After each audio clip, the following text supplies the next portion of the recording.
Hej allihopa!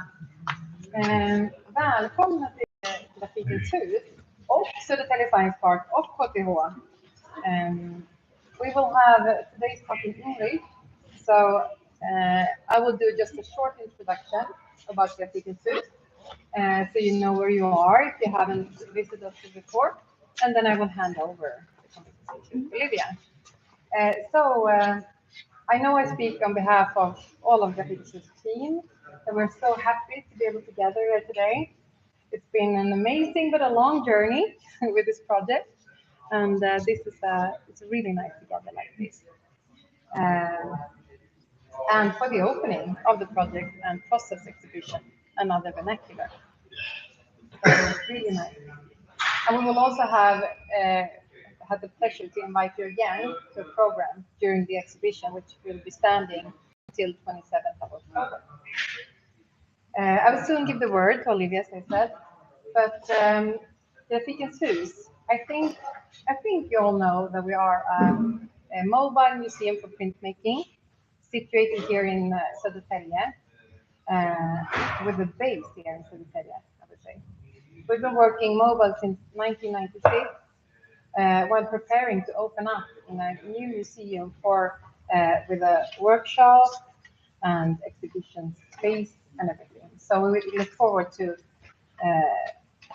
invite you when that time comes.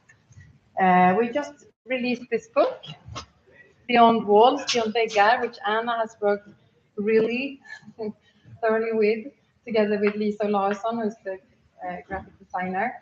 And it's here, so if you like it, just let me know. We'll talk more about this one. This gathers basically our mobile years in Södertälje with lessons learned and knowledge and collaborators and artists. So really happy for this one.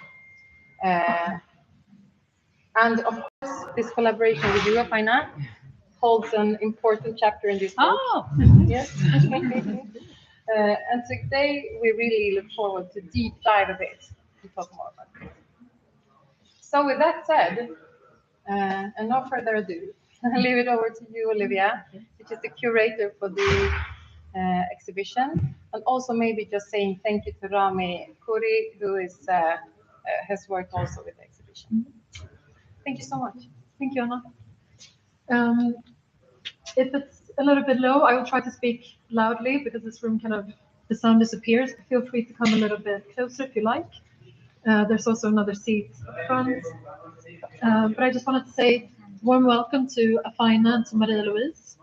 I will do an introduction and overview about the project, Another Vernacular, and then I will hand over the word a little bit to Afaina, and we will do the panel talk afterwards. So Grafikens Hus invited the Amsterdam-based artist and architect Afaina de Jong all the way in 2018. And this project, Another Vernacular, is a collaboration with Södertälje municipality, Samhällsbyggnadskontor, and we received funding from the Public Art Agency Sweden as a sort of pilot project on public art projects in local context.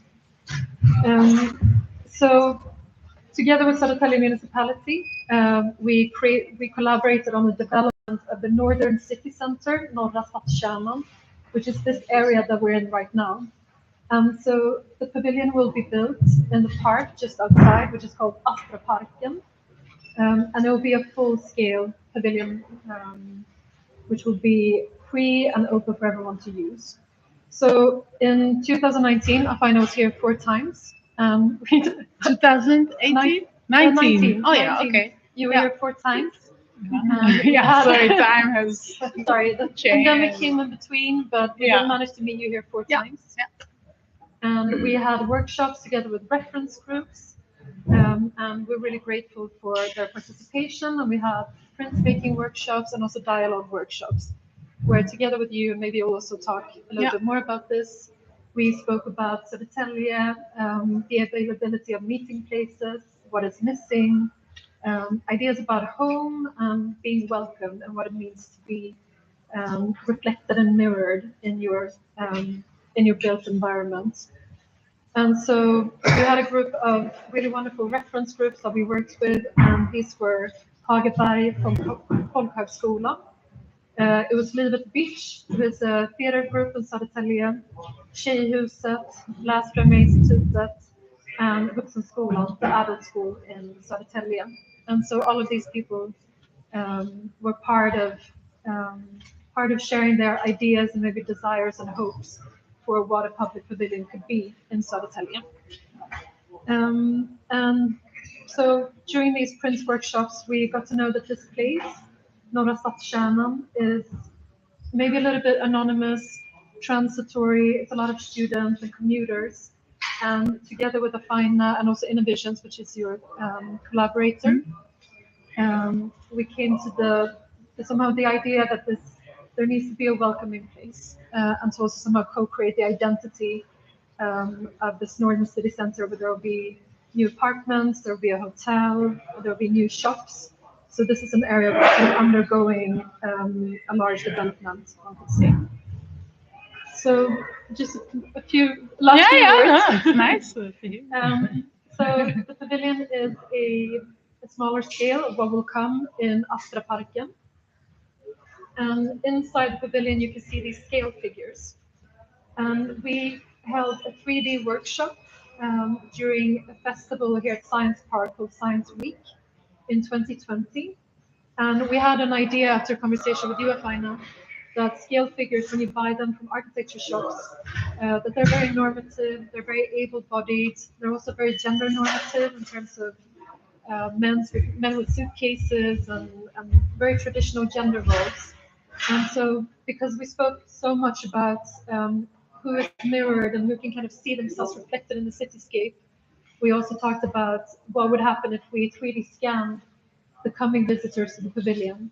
So the people that you see inside the pavilion are real Södertälje inhabitants that we scanned and printed for this pavilion model.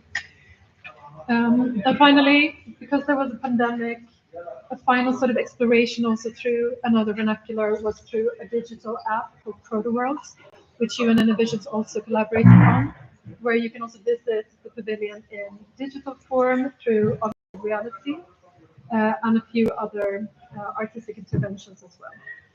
So I hand over the word to you, Afaina, to say a few words about the pavilion, and then we will have the panel talk.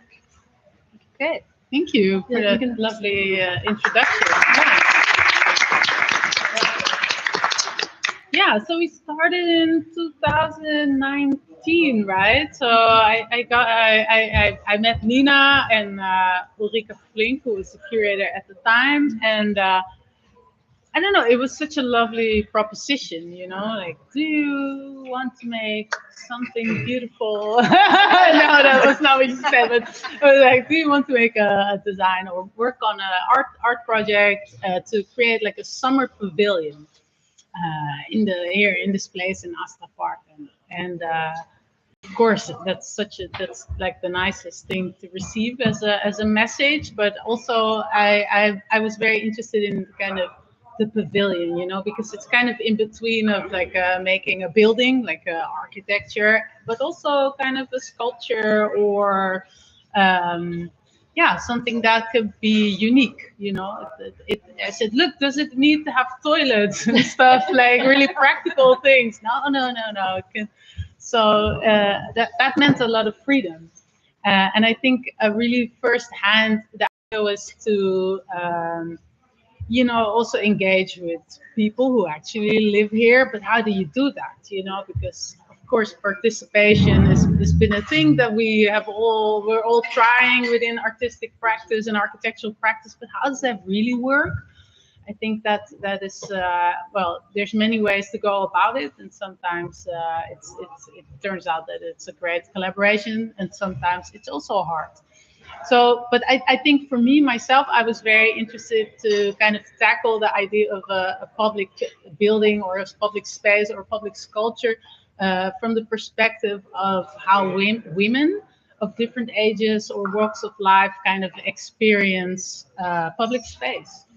You know, so I was very happy when Grafikens Hus was like, okay, we're going to organize all these moments, workshops, graphic workshops with different women of different life. And I think, you know, I really came to those workshops kind of like, okay, I have 5 questions. You know, how do you relate to the public space in your city? Which is like such a open-ended, difficult question that nobody can answer directly. I think if someone would ask that to me, I also would be like, I don't know. But I think really kind of, you know, kind of having these graphic techniques there, it became more of a way of just talking about what Södertälje is and what women were experiencing, what was missing. And I really learned a lot. Like, you know, what I found interesting, that also is something that I, as a woman, maybe wasn't conscious of, that women approach public space firsthand from a safety perspective. You know, so I think a lot of the also younger women were kind of like, well, you know, like I you know, have to be able to have an overview. You know, I don't want like dark, I don't need these corners. I want to see who's approaching. So then you're already thinking about something like, should there be transparency, or should you be able to see everyone from who approaches the building in some kind of way? What I found interesting, kind of working in the workshops with the girls from Live It Pitch, was that they were also talking about how, you know, often the spaces that are made for them are kind of made from, you know, by older men, and it's kind of like, yeah, you know, this is the yeah, how do you say, the communal, who's a gemeente, yeah, how do you say it, buurthuis, yeah, like this is the buurthuis, yeah, that's how you call it. You know, but maybe that youth center is not actually the place where they would come together. They said, look, we often go to like a hotel lobby because it fits better with our style, you know, and how we want to feel. So that already tells you something about how aesthetics also, you know, play a big role in how people feel comfortable in it. And so I think also, yeah, we were very much inspired kind of by a lot of the colors that we saw. Also, you know, in the workshop with the ladies, we went to the Assyrian the exhibition in the Konsthall. It was also very nice, and we were talking about how, you know, the ladies were explaining about how when they arrived in Sweden, they would use the public in such a radically different way than maybe the locals, you know. Like we were just sitting on the grass, you know, coming together. People were like, what? You're sitting on the grass, you know? So I thought these kinds of things really inspired us to make like this open space. And we wanted to be a space in which, there could be performances. People could sit in the grass around it, and you could kind of perform maybe in a smaller arch or in the bigger arch. You could have like in that circle, could hang in that circle and just hang out a bit. But also you could just sit around it on the stoop, right? So we think about many different ways that you could kind of make that building your own. And I think, you know, in the end, it has our language that we in the Vision have been developing over years. But I feel like the color use was also very much inspired kind of by, yeah, the colors that we found here in Södertälje, and also working with the people here. Yeah, I don't know. I think that is in a nutshell a little bit how I experienced this whole process. And then I think, yeah, it's also strange because, of course, we have this 2-year period. So then, yeah, I also feel like, yeah, you think about it more. And then you're like, maybe we change this a little bit. Or, yeah. So it's also strange that a building is, in a way, frozen, something that you made at that moment, frozen in time. So, yeah, let's see. I mean, yeah. Yeah, I mean, we will talk more. Yeah. But I also wanted to introduce Marie-Louise Richards. Super happy that you're here to share your ideas and practices and reflect together with us on the process of another vernacular and think about architecture and sort of experimental strategies within design also. You both share practices in education, for example, as well, which I would like to hear a little bit more about. But in introducing Marie-Louise, you're architect, lecturer, and researcher at the Royal Institute of Art in Stockholm. And you're involved with the Decolonizing Architecture Postmaster course as well. And your work explores invisibility as embodiment and critical strategies and methods of architecture and artistic practice. And some of your recent work includes Banana Splits, a Black Power Walk, which was together with utställning and the Public Art Agency in Sweden in 2020. You also have an extensive writing practice. And finally, together with Natalia Rebello and Rado Ishtok, you also have a research project called Spaces of Care, Disobedience, and Desire, Tactics of Minority Space Making. I hope I didn't forget anything. So you said a little bit, I will start off with a question to Afaina, but maybe this ties in a little bit with what you were exploring before, and I think this is a moment to really delve into questions and the process and maybe challenges also, what we have learned together. So maybe you could explain a little bit more about your research questions that you had before coming to Södertälje. And I mean, now it's 4 years and there's been a pandemic and so on, but how did these research questions kind of develop when you were here through your meetings? And this is also part of your process, your practice on how to meet people and explore cities. And how do you kind of navigate meeting a place with people, and then these research questions maybe change? Yeah, I mean, that's a great question. You know, like I always say, and that this is also true, that I became an architect because I was interested in the city, and the city in which I grew up, Amsterdam. There were so many different peoples and countercultures, underground cultures, but I felt that they were never represented in architecture, right, or in built form.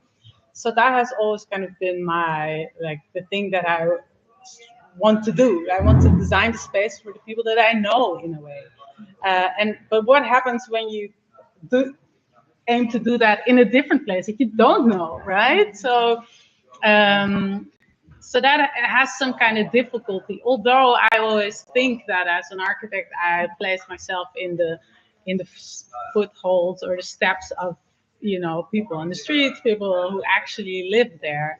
And I think for me, one way to tackle that was to connect through kind of womanhood, maybe, because when I think about it, almost everything has been designed by men, right? Mm-hmm. So, and like you were saying, when I was making the model, the women I found as models were like, well, I could hardly find them, and the ones I could find were just sitting like this, you know.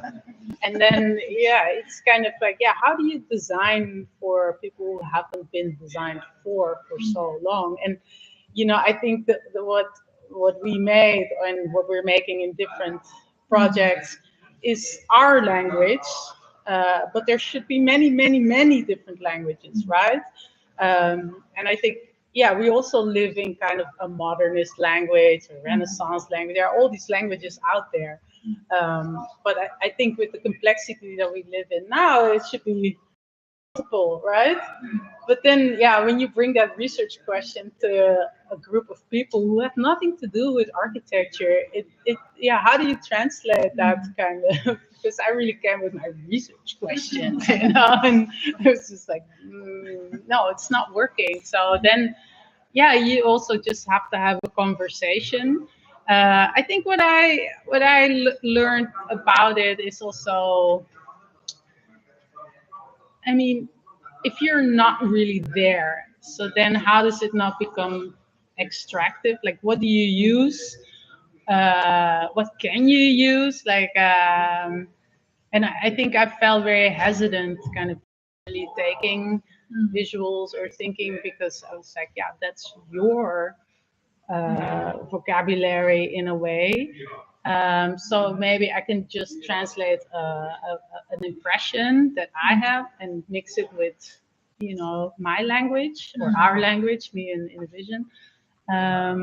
Yeah.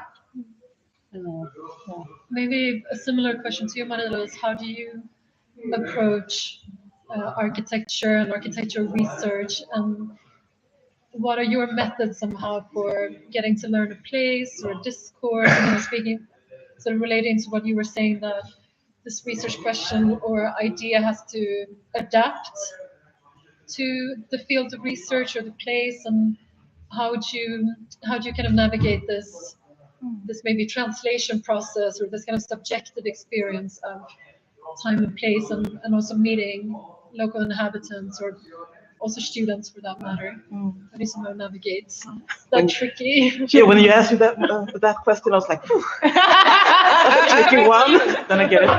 It's a good question. No, it's a good question, but I think maybe just to pick up where you started, is that the reasons or why I became an architect or why I fell in love with architecture was because not so much, I thought I was going to come in and be most interested in design and building, and all that is very interesting. I'm sure that's pretty good at it, but what I really, really, really appreciate with architecture and the built environment is the way you can read life, history, narratives, and the way you can understand the world. So I think that is what really got me hooked.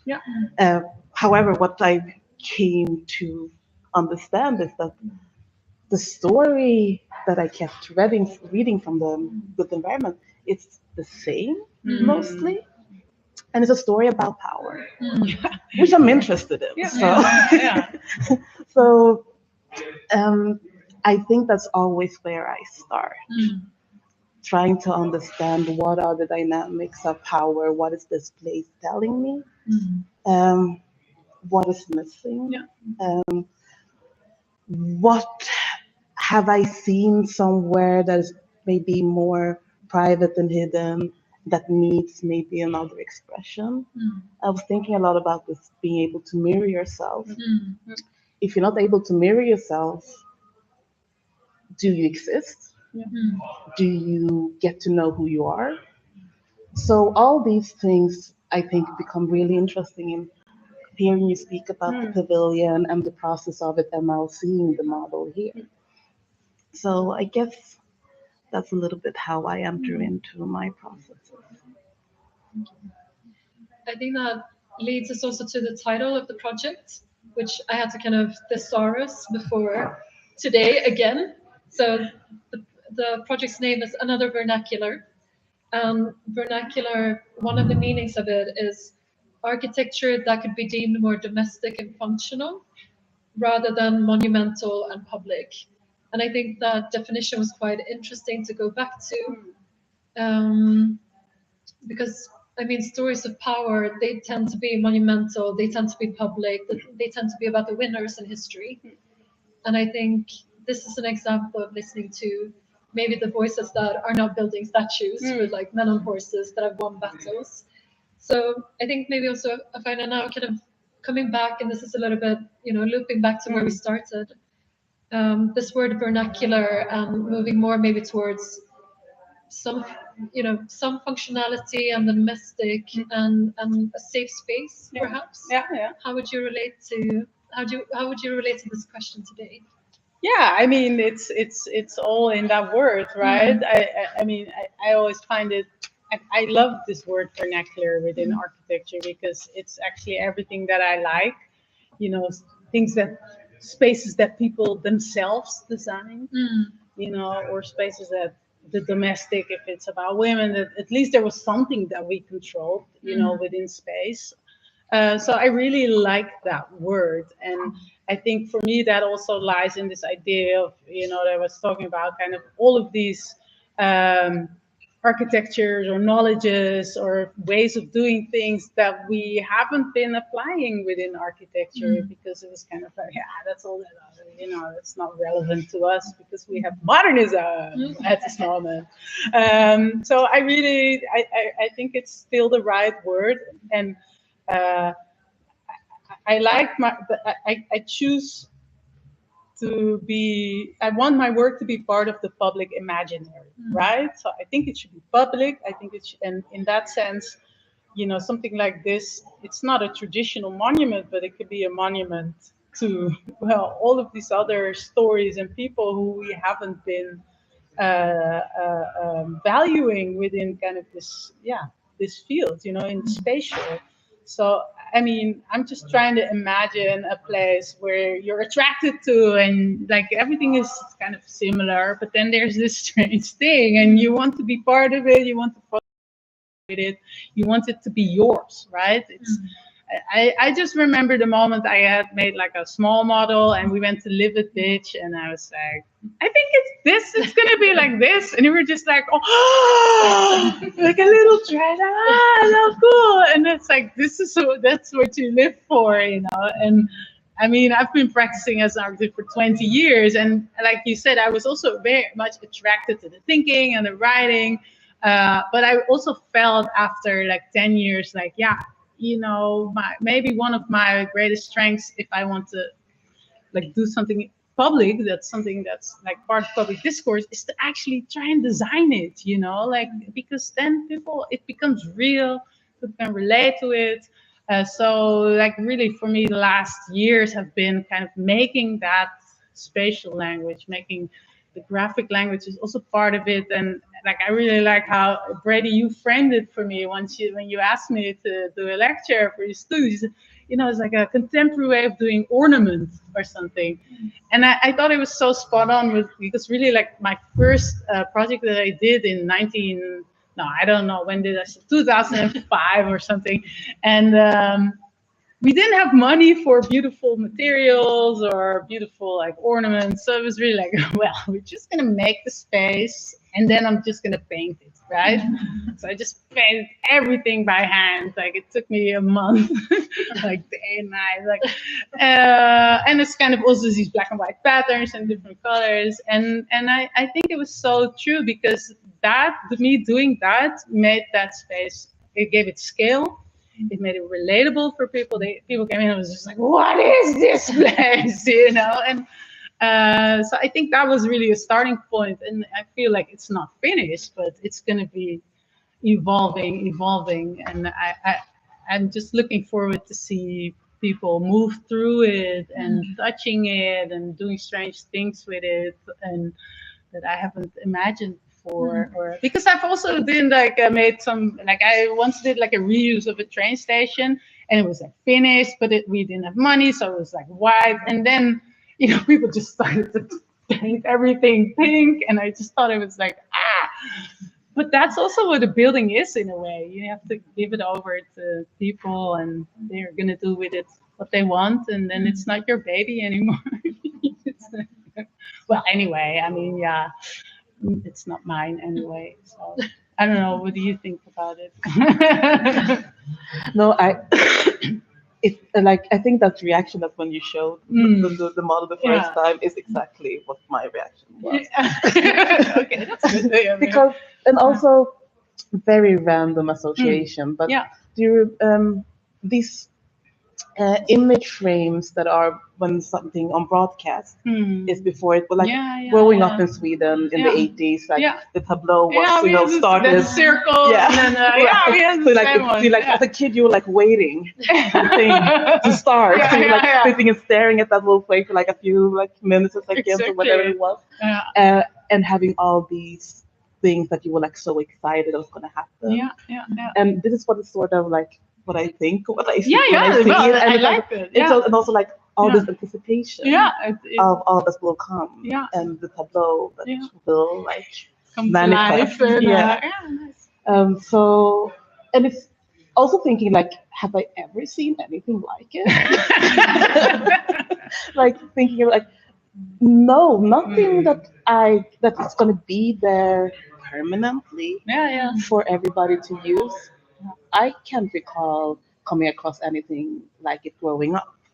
So it's like also this generosity of it that I'm excited that you guys got to design and also that Södertälje will have. Yeah, I hope so too. I mean, at first it was white, right? Like first you want to get the space right. So this whole model they made was just a white model, and because I think I learned that from my graphic designer friends who always said, look, if you make the logo in black and white, it has to work. Otherwise, it's not going to work in any color, right? And it's true. And I think that's the same with space. So everything I design is always first white, and then later, when that works, when the spatial is set up, is functioning, then we can add colors to, make this connect to the experience of that space. And, yeah. It's also a nice way to trick your clients sometimes. No, it's gonna be fine. And then the last week you're like, ta-da! I did the exhibition design in the Van Gogh recently, and the director was very like, oh my God, it's kind of out there. And but then she okayed the whole thing. So at the last moment, I like, woo, all the colors. But it turned out okay.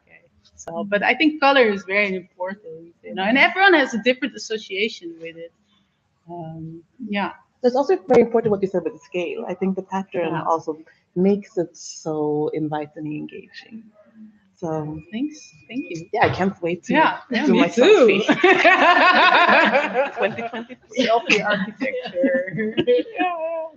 I was thinking a lot of the sort of themes and questions that we talked about with the reference groups, where we had the print workshops were around meeting places and sort of memories of home and desires of public space in Södertälje and what is missing. And I mean, in your practice, I think sort of, especially, I mean, I've been a participant of the decolonizing architecture course, so I've had this privilege of seeing you in action in a pedagogical setting, and I think you work a lot with meeting places and somehow creating this atmosphere of discourse, of sharing ideas, and maybe you could talk a little bit more about, I mean, public space and creating moments to share experiences and what is a welcoming space, because this is something we talked a lot with Live at Beach. What is safe? What is welcoming? Where am I reflected? How am I perceived? And maybe in your practice or also as a lecturer at Decolonizing Architecture, maybe you would like to share a little bit about the strategies or vocabularies that you use when looking at meeting places or spaces to share, I would say. Yeah, no, I think it also connects a little bit to the first question, like what are the the first questions you start with. I think like nothing is ever really new. So to just like try and retrace like the things that have been known before, what has been forgotten, undervalued or like discarded, erased, to try and like see what that place holds that has those layers and how you can recuperate those layers and sort of give them new value and meaning in that, whatever that moment sort of calls for, is probably like the approach that I usually turn to. And it's also like very much getting familiar with the space, getting to know the people who actually know something about it. And there's no one approach. That's the thing. Like you have to rediscover how do you meet the place every time, because every situation is sort of unique. And I think that is maybe the one thing that I try to take with in the colonizing architecture is that, we don't teach you how to decolonize architecture. That's ridiculous. But we sort of encourage everybody to just remember that there's no one way of doing things. And I think what we learned in our architecture school was maybe that there were certain things that you should do at a certain time. And of course, that is like part of disciplines. Like that's how we learn things, and they're like fields of knowledge and all that. But architecture as a discipline also have contributed to that all the challenges that we are facing as societies, all the inequalities and the injustices that we see are by design. So trying to like look at the tools that we have and maybe go back to those that been there before but maybe been discarded because they weren't, well, because it's wanted to take away their power, so to speak, is what I think we try to focus on. I feel like that is so much here also in this project, and also I've heard about the ways you've been working with it. Yeah, I mean, I think, you know, it's also like, where do you do that? Where do you explore that? Where do you have the freedom to add to that conversation? You know, I think it's hard as an architect to do that really within kind of architecture, the art of making buildings, you know, because I think then you would have to, if you talk about all these inequalities, I think it would be about housing, you know, in a way that is actually kind of,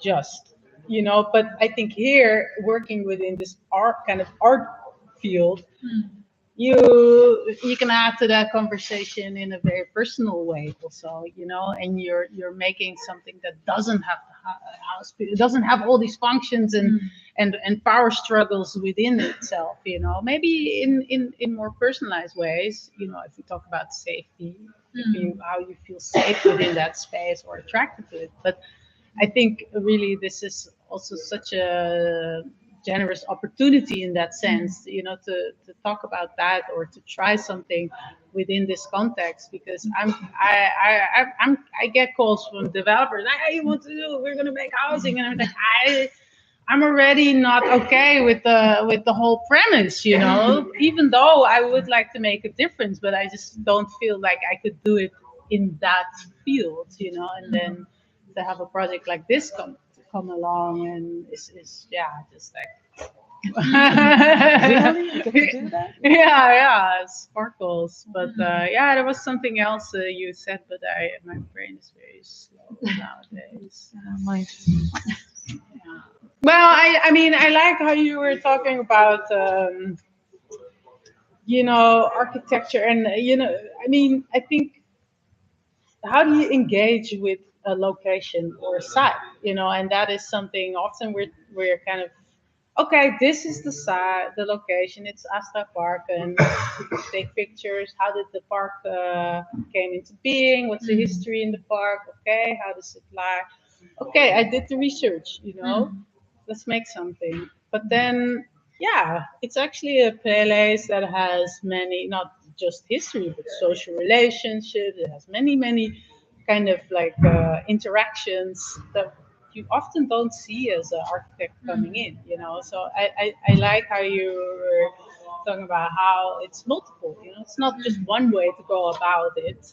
And I think we should try many different things, and sometimes it fails, sometimes it works, but That's the important part. It will fail. yeah, We'll you have to know. try again. But in that, also kind of redefining where you stand as a designer, you know. And that's something I ask my students all the time. Like, where do you position yourself within this? Are you on top? Like, are you like, I'm just an amazing designer, I'm gonna make this for you?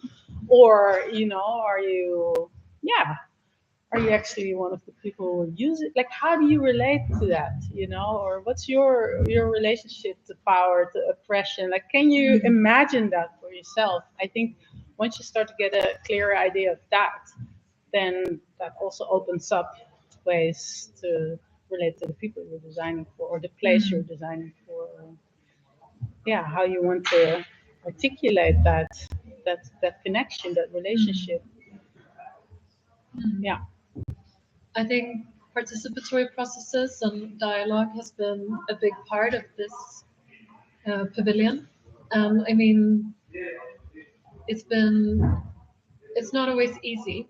I think this is also a moment to somehow share the challenges also somehow of wanting to involve fairly, I would say. And you said earlier not to be extracted, for example, and to somehow come from your own positionality to the place and somehow see yourself and how you reflect the place through your own experience. And so maybe now you could say a few words maybe about some of the challenges, or maybe about participatory processes, also including the people that will use maybe a place, or also in your perspective, Marie-Louise, how is it possible to somehow navigate this? Because it creates expectations. For example, when you meet groups and you say, hey, we're going to make this amazing pavilion, we're going to make prints and patterns, and like, what would you like this meeting place to be, for example? And I think that for me, collaborating and also introducing the project to the reference groups, of course, it creates expectations and it creates hopes. And we were speaking a lot about what are you missing in Södertälje? What meeting place would you like to have? And I think that somehow also became something that we spoke about and we navigated. How do you introduce a project like this? How do you invite to a dialogue or a workshop? And how do you somehow describe that unknown artistic factor when you don't know exactly what it will be? And maybe also, Marie-Louise, your ideas, or like how you would approach a situation like this when you invite someone to share their life and memories, and then somehow you need to take care of this material and somehow translate it through your artistic process. What would you somehow? How would you? Yes. Yeah. I mean, of course. No, I've been hearing a little bit about this process over the years, taking an interest in it, knowing Ulrika was involved, and that Brady, and I've been hearing and thinking a lot about, and being curious what the process has been. And what I think is, and what was rarely stated or maybe put on the table when you do something that's a little bit more experimental, or maybe something very unexperimental. But when you look through these initiatives where people are involved and you think together, is to really consider it as a process. So I think it's amazing that it's a municipality that is been part of it. And I think it's also something that municipalities rarely get to be part of and learn from. So I think things that have emerged for me thinking about it and learning about it is, how can we learn from this process? What can be brought with us? How are these things taken care of in a more sustainable way, that you actually can go back and look back, okay, this worked, this was complete failure, this is what we need to try again with, this which you will absolutely not forget about.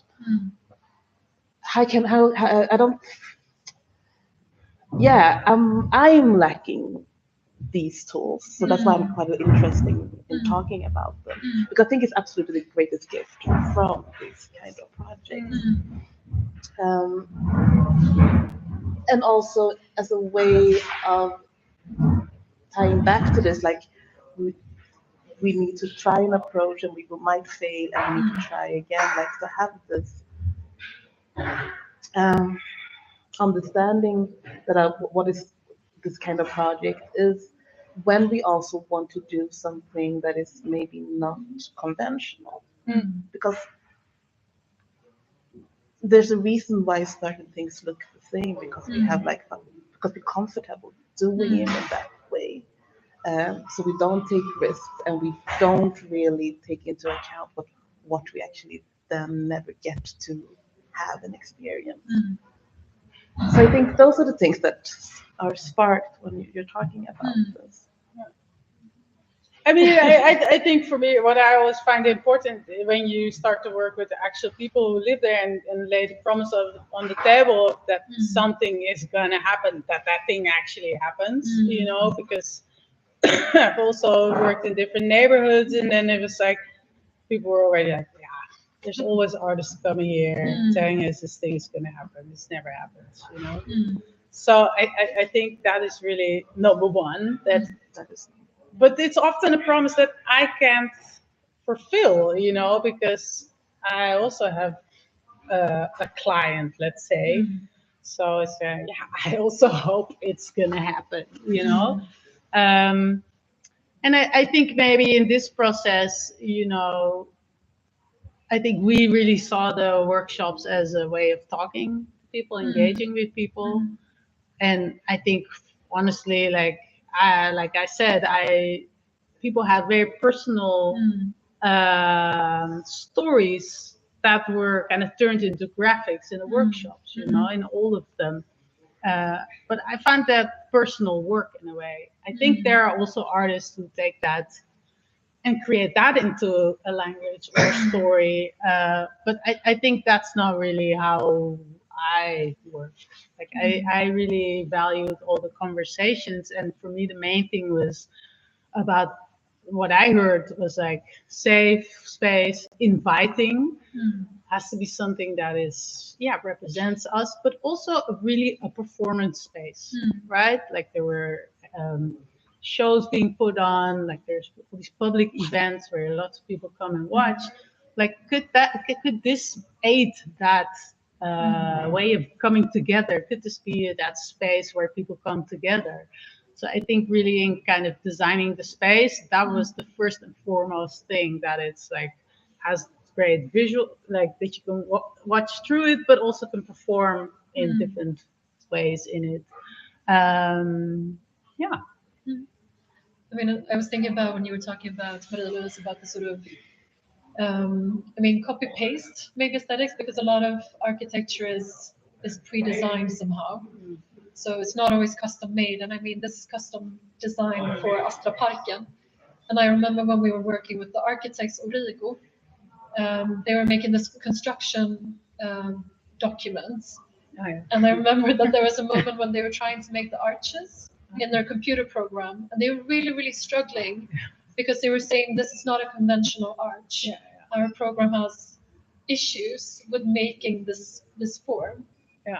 So also with the print, it was also interesting because it's like, oh, this is what I want to make, and then I go back like a rendering, and it was like, I mean, it was black and white or something, but it was like pre-made kind of concrete panels in black and gray. It's like, yeah, but this is what's on the market. Like with this, we can just like black and white, black and white, black and white. But it's like, no, this is a custom print, you know? And it was like, yeah, but we cannot make it with pre-made things that are on the market. And it was like, yeah, but that's the point. It's like a pavilion is a one-off thing, right? And I was like, oh yeah. So that was already like, oh, that's so interesting. So then it was, you know, at first it became translated in how you could make it from like conventional architectural kind of catalogs. And it's like, yeah, but that's really not what we're doing here, you know? So how can you make it?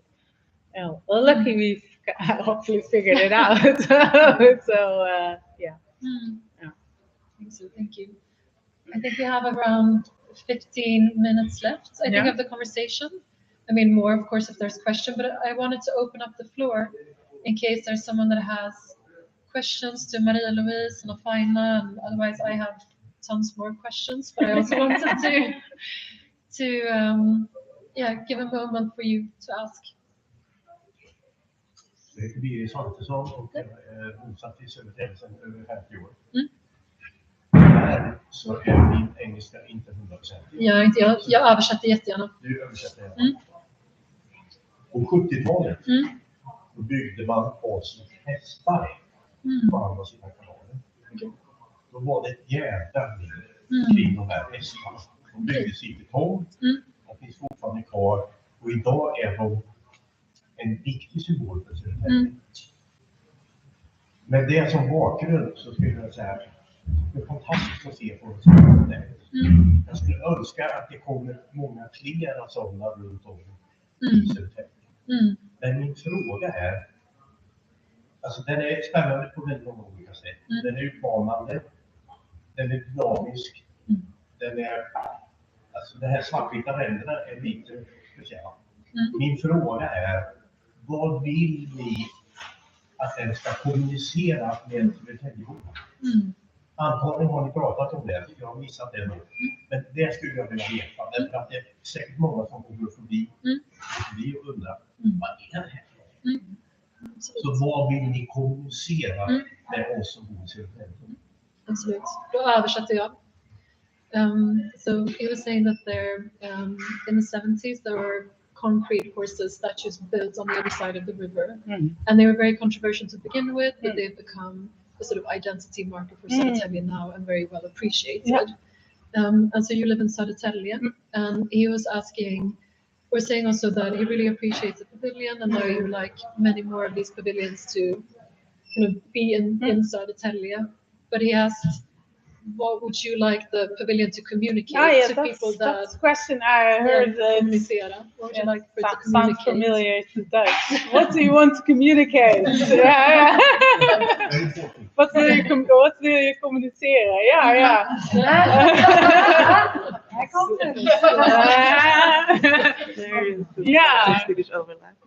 Yeah, that's a nice question. I mean, what I really liked coming to the area is when I came in, for instance, those buildings weren't even built, right?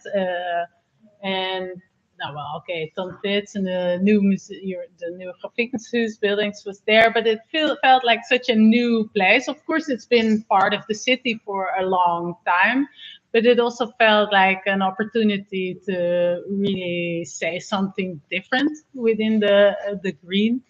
So yeah, what would I like to communicate? Well, yeah, such a hard question.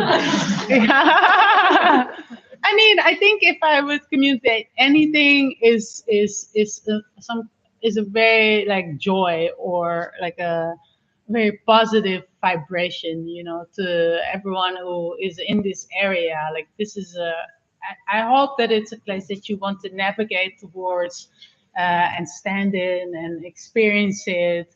And invite, you know, people that you like to spend time with to that place to actually be there. I would like that to be the emotion that you feel. I would like that communicates from this, like, what is that? Because that's what I'm always looking for when I'm in the cities. All the same. What is that? You know, oh, I feel connected to that place. Or hey, so yeah, that would be my answer. But I also like when I first came, Nina and maybe I don't remember took me to the Dansbarna on the river, which is also such a different architecture, and it's such a cool space. You know, it's like this dome, and you can put on like really loud music, and I just really liked that it was so different, you know, but also completely connected to, I don't know, youth culture, dance, but also in a maybe, you know, Swedish tradition of the Dansbarna. And so I just thought it was amazing. So I just hope that this can be the second one, and it'll be a third one, and fourth one, and then Södertälje is this place with all these kind of new pavilions, you know, new kind of architectures that are really trying to connect to the people who live there. Yeah.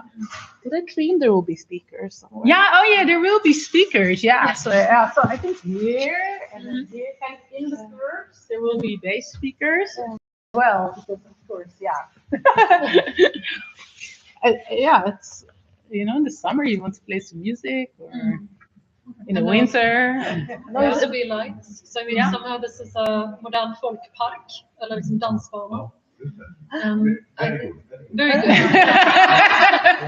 Like an old tradition with folk park in Sweden. Yeah. And, I think we are the only country in the world which have this. Yeah, I think it's a good tradition. In Kvarn, in Samtal, Södertälje, we have a very nice. What's the one you said? No? Folkspark. No, the Is that where I was? No. Where was that? The purple. The purple. No, it's It's a different one. Oh, there was the dansbana by the guys that do dansbana. Yeah, with you can connect to music. Right. So okay. So it's like now it's becoming More like. than 100 years old. Oh wow! Yeah. So it's this longer tradition, right? Yeah. This is what I understood. Yeah. And it was great. Like in summer we dance, you know, like such a good. But then outside in public, I think it's the best idea, you know. We don't have this in the Netherlands. We just eat cheese. But I love how like these how all these things are connected, because the dansbana that you saw is definitely inspired of this old Folkets Park dansbana. Yeah. So like how it all just come together, and I think to reintroduce a new form of an old, like Swedish vernacular, of calling it another vernacular, becomes just perfect. Damn. Oh, we did it. Okay. And I mean, it's also something nice that, especially the young, I mean, Lilith Beach said, we want a place where we can dance together, where we can go with our families, where younger and older people can meet. Yeah. And there's one place for us together. I think this is quite missing today. I mean, there's like, I don't know, somehow to me it feels a bit more separate, that we don't have these common Folkets Park, dansbana, where we share things together. Now it's more like filter bubbles. So I think that is something really nice that came through. Sort of picking up this from Lilith Beach, that we want to be there with our families. Great. Any more thoughts or Afaina? This is not a question, but it's more as a opportunity. That after this, you can talk about the project, the breaking up, thinking about inclusiveness, thinking about tradition. Like now we talk about dance and meeting spaces with all young, and also that Södertälje has many different kinds of traditions because we have different kinds of families. And where we start with different kinds of dance and different kinds of meeting between different works. And I think as your project, when you voices in the kind of conversation, it's so beautiful to see how the pattern and the project and how it will translate to in real life, actually physically there, and how the human being will interact and put their traditions into the space. And I think it will bring joy, and I think it will bring also a teaching moment with the conversations you have at the teaching moment. So how they are connected to each other and with the future also. So I just want to that's the thought I got. Thank you for that. That's a lovely observation. When you met the different groups, that was younger women, etc. What kind of surprised you the most? Do you remember it all in that process? Because it was actually over time, quite a long time. Having worked as an architect for many, many years. Do you remember if there was things that really sort of surprised you or you wouldn't have thought? Yeah, I mean, for me, really, I was really shocked about the safety aspect, I mean, but I also found that very weird because I was like, I'm also a woman. I'm subconsciously always navigating. There's definitely ways I don't go because I just don't feel safe, or I don't know if I can really have an overview. So I just thought that was actually a big eye opener for me, that these younger women were so conscious about that, but also so conscious about who designs for them, and how that kind of fell short of the experience that they wanted to have when they would come together. And that for me was a really big eye opener, for sure. But it's also difficult because I'm used to kind of being somewhere for a long period of time, right? So you can kind of immerse yourself and be part of the whole thing. And then here we had 4 moments, very condensed, and you really am I hearing did I really understand correctly? So you're also kind of interpreting a place in a very short amount of time, and you're interpreting through your own experiences. So it's completely subjective. But I think because it was an art project, there was also the freedom for that. Luckily. That was, I can share that. That was something actually when we worked with Dansbana. They had a really great method. I think it's kind of similar in that sense, that they actually, together with a group of young dancers, they actually test danced different places in Södertälje. I think we just 3 or 4 places. And it was really interesting because some places all of us thought, it's going to be great for the here. For super good analysis, why not? And also, like you say, connected to safety, sort of how people look at you, Yeah. and a lot of knowledge Yeah. that sort of came out of those workshops. as And well. and also that this place doesn't exist in the imaginary of people in this town. That is something that kind of struck me. But of course, that was at that moment, like, yeah, we never go here. Why would we go here? But of course, in the future, there will be many new people who live here, and maybe this also attracts people. They're students, so I mean, it's going to be a new place, a new focal point within the city, of course. But that was also interesting. And you're like, oh yeah, it's not this vibrant park where everyone wants to go yet, So yeah. Maybe just a sneak question to Marie-Louise. If you were part of the workshops and we asked you about a meeting place and what are you looking for in the city, if you could dream or where you live in your area, like what type of park or pavilion would you want, or what is missing for you if you could dream? I started to giggle because like this lately I'm obsessed with sleeping and lounging and relaxing and just like I feel like I have like a very special skill of knowing where in the city you can actually just have a really comfortable time for a long duration of time. So it will probably be along the lines of that. Like if you could take a nap in public safely, I will be all about it because I need it. To just get on to the next thing. So. Yeah, that's for sure. Maybe that's the next pavilion. It would be a nap pavilion. Yeah. Or you can nap in the arch. Like that's what that's what I will think. I will see myself in that little circle. I would love that. You just like listen to the music. Yeah. I think I'll wrap up now, but Marie-Louise and Afaina, thank you so much. Yeah, thank you for having You're me. also here mingling with us a little bit longer, so if you have questions that come up a little bit later, you're here for a bit longer. And thank you so much for listening, and enjoy the pavilion, enjoy the wine.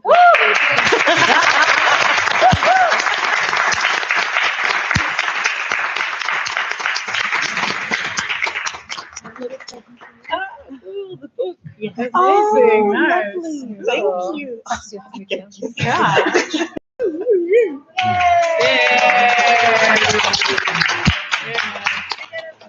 I'm mumbling. I'm good. Cool. Nice evening. Yeah. Yes. Yeah. Now I remember. I watched your website and the research. And it.